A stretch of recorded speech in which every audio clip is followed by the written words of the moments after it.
Former Royal Marine Pen Farthing is now on his way home with his dogs and cats after a charter plane evacuated them from Kabul.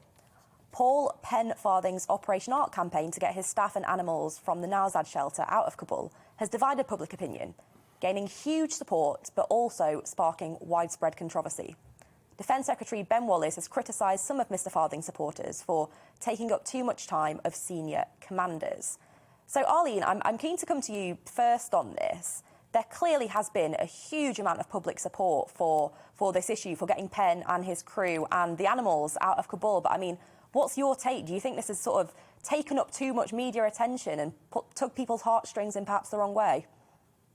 Well, clearly it's taken up a huge amount of attention, and I think we've already got into trouble this morning by calling these animals pets, because quite a lot of people on social media got very upset about that. They're not pets, they're rescue animals, and we should all remember that. But look, I know people in the UK are so attached to their pets and to their animals. I am as much as anybody, but I think what really struck me was when we saw the video from Kabul airport when that awful attack took place and there were people lying dead on the ground, and we're now told 185 people died in that attack.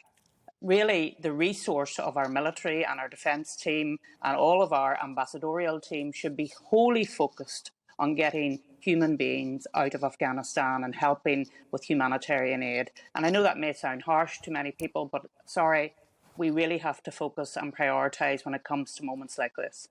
Mm-hmm.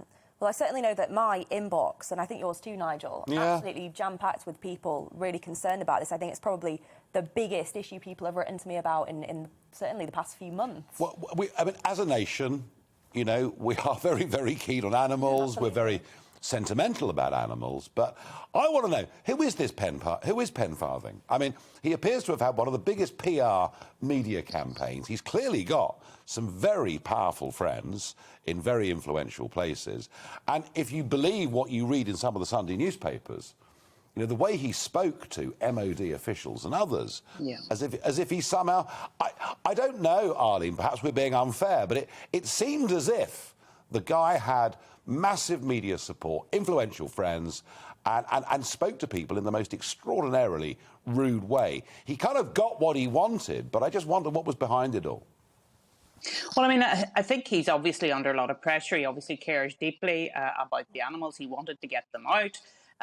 But there's no excuse for speaking to people who are also under incredible pressure, trying to deal with a whole range of issues. And we've already heard this morning that the unit that was dealing with people who wanted to raise concerns about Afghanis and getting them out to the UK hasn't read some of the emails that come in.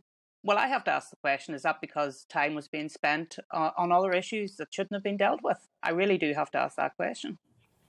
No, I think that's right. And I must say, you know, I think it was 170 animals in boxes that were cats and dogs. Rescue, as opposed to pets. We'll use that phraseology. And I just wonder whether, Paul, there might have been space on those flights because we know there are Afghani interpreters, genuine Afghani interpreters who've not made it onto those aeroplanes.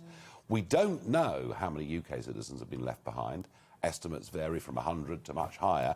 And I just wonder, you know, could it be that there were people who could have been on that plane that weren't because of the rescue animals? Well, if that is the case, that's pretty inexcusable, I have to say. And I'd say that as someone who likes animals and has a pet myself. And I think the truth is, in this country, if you want to win support for a cause, all you need to do is get a picture of a sad puppy as part of your propaganda, and people will flock to whatever it is you're campaigning for.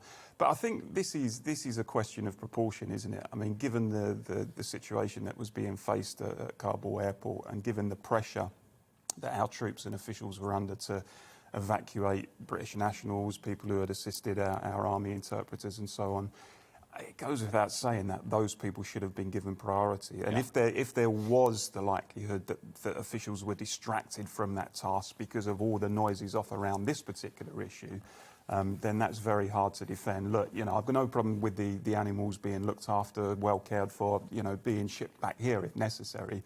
but certainly not ahead of the queue of other human beings who perhaps should have been on that plane. I think for me, one of the issues that it really kind of opened as well was the difficulty of people, Pen Farthing included, of actually getting to Kabul airport, because I think that was one of the key concerns, getting himself and the animals there. But there are so many people struggling to travel through Afghanistan to make it to the airport on time to get on one of these planes and get to safety. Why did Joe Biden give up Bagram Air Base, a really huge, vast area outside of the main city?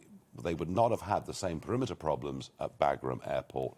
Again, these are many questions, I guess, that we'll go on asking for months, if not years. Welcome to the GB News YouTube channel. You can watch us live 24 hours a day, catch up on your favourite shows, and join in the conversation in the comments below. Don't forget to subscribe and you'll never miss any of our exclusive content.